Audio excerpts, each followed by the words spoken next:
नमस्कार साथियों, स्वागत है आपका हमारे YouTube चैनल पर।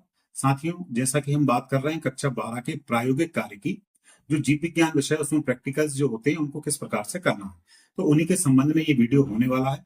यदि आपने अभी तक चैनल को सब्सक्राइब नहीं किया है तो जरूर कर लें और बेल आइकन को प्रेस कर दें। आज हम अपने प्रैक्टिकल में देखने वाले हैं कि परागकण का जो अंकुरण है उसकी अस्थायी स्लाइड बनाकर हम किस प्रकार के से उसका ऑब्जर्वेशन करते हैं। और ये पूरा प्रैक्टिकल आपको करके दिखाएंगी मेरी साथी शिक्षिका श्रीमती अर्चना मैडम कि किस प्रकार से आप पूरा प्रैक्टिकल अपनी लैब में कर पाएंगे। तो चलिए हम देर नहीं करते हैं, चलते हैं और देखते हैं किस प्रकार से इस प्रैक्टिकल को करना। नमस्कार बच्चों, मैं अर्चना तालिया, शासकीय संदीपनी उच्चतर माध्यमिक विद्यालय बरगवा से। आज हम परागकण के अंकुरण का अस्थायी स्लाइड बनाकर उसका अध्ययन करना सीखेंगे। इसके लिए हमारे पास जो आवश्यक सामग्री होनी चाहिए उसे हम अच्छे से ध्यान से देखेंगे।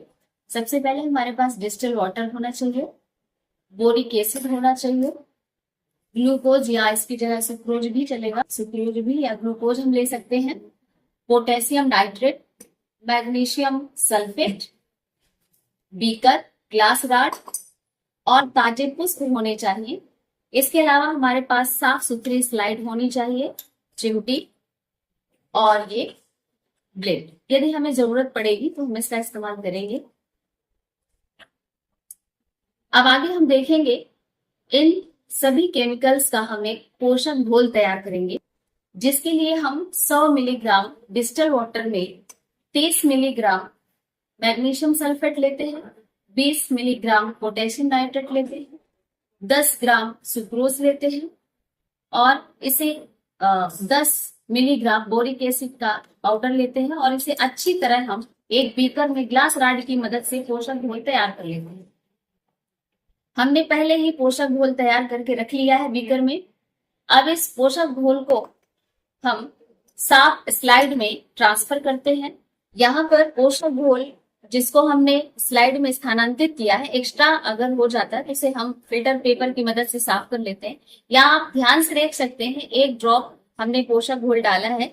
अब इसमें हम नीडल या ब्रश या चिमटी की सहायता से ताजे पुष्प के पॉलन ग्रेन को इसमें इस घोल में डालेंगे और डालने के बाद ट्रांसफर करने के बाद इसे हम 10 से 15 मिनट के लिए रख देंगे और फिर इसे माइक्रोस्कोप पर देखेंगे।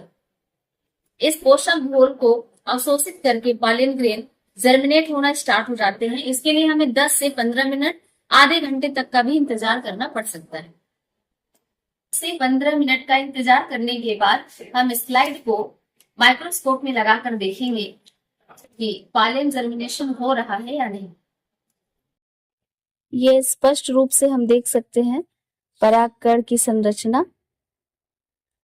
इसमें बाहरी चोल स्पोरोपोलेनिन स्पष्ट रूप से हमें दिखाई दे रहा है और इसका जो भीतरी चोल जिसे अंतःचोल बोलते हैं, जो पतली भित्ति का बना होता है, स्पोरोपोलेनिन ही इस परागकण को सुरक्षित रखता है। और स्पोरोपोलेनिन जो एग्जाइन का निर्माण करती है, एक जगह अपसेंट होती है, वहीं से जर्मपोर का निर्माण होता है जहां से पराग अंकुरित होता है। पराग अंकुरण का अस्थायी स्लाइड कैसे बनाते हैं? बन जाएगा सभी से? बहुत अच्छे। अगर हमको पराग अंकुरण का अस्थायी स्लाइड बना करके अध्ययन करना है तो सबसे पहले हमें कुछ सावधानी भी रखनी है। सबसे पहला ध्यान ये रखना है कि हमारे जो ये पुष्प होने चाहिए बिल्कुल ताजे होने चाहिए। कैसे होने चाहिए? बिल्कुल ताजे होने चाहिए, सूखे या मुरझाए नहीं होने चाहिए, है ना।